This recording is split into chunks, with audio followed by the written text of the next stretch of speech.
welcome to math class. We are continuing on in the MathWorks 10 workbook, looking at unit 4.3 here, Mass in the System International.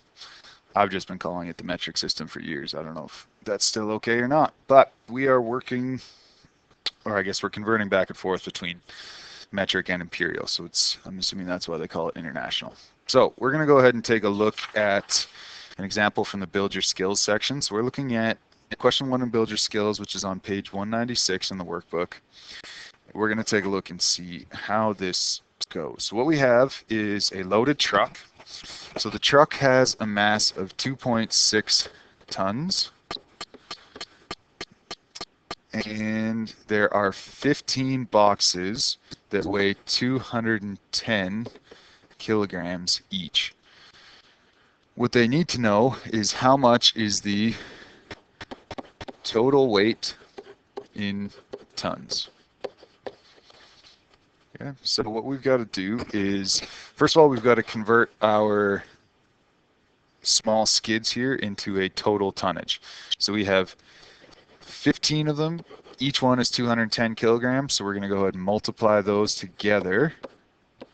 210, and that's going to give us an answer of 3,150 kilograms.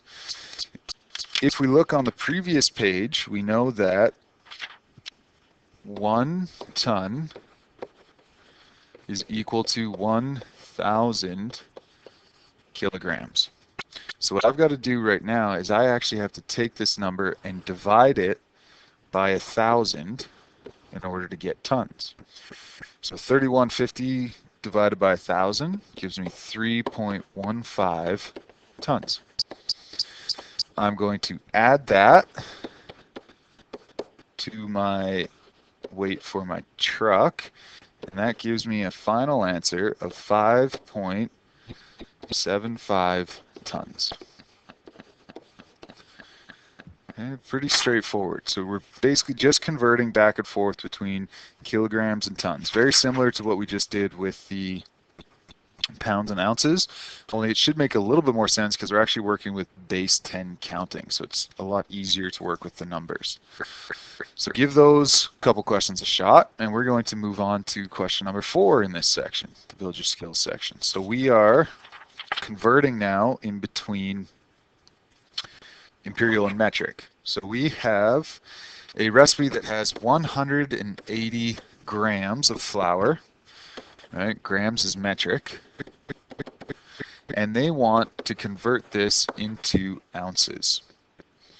So I know that 1 kilogram equals 2.2 pounds.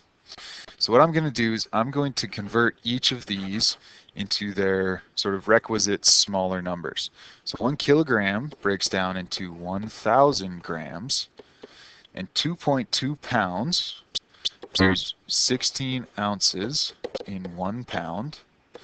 So I'm going to go 2.2 times 16 to convert to ounces, which gives me an answer of 35.2 ounces.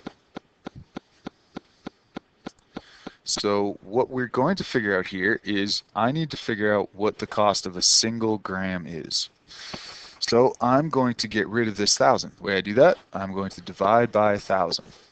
Whatever I do to one side of the equation, I have to do to the other. So I also divide this one by 1,000. So 1 gram equals 0.0352 ounces. So that's how much 1 gram weighs. Since I have 180 of them, I'm simply going to multiply that number times 180. Gives me a final answer of 6.3 ounces. This should all be pretty familiar. This is stuff that we did in our unit pricing and currency pricing unit. We're just now, instead of using dollars and cents or numbers and sale prices and discounts, now we're actually using mass and weight numbers. So go ahead and give the next couple questions there a try. And we're going to move on to the next example here, which is on page 199, question 7 in this unit. So what we have here is we have 1 pound of beef, and we don't know how much it costs in pounds. We do know that they sell it at $9.74 per kilogram. The nice thing about when they put unit pricing in here is it makes it really, really easy for us to deal with. They've already told us what mathematical operation we need to do. I just need to make sure that it's in the right units. So for instance, I know that 1 kilogram equals 2.2 pounds. So I'm just going to take this. I know that they're the same, so I'm going to plug it right in to this very same price equation they gave me. So 9.74 is not only the price per kilogram, it's also the price per 2.2 pounds. This should look very familiar. 9.74 divided by 2.2 gives me a final price of $4.43. And that's going to give me a price per pound. All right, so if I have it in kilos, I simply need to divide by 2.2, since I know that for every kilo, it's the same as 2.2 pounds. Combining a couple skills from our unit pricing unit and from our mass unit, but this is definitely not past or outside of your skill level. Go ahead and give it a shot, and I'll see you in math class.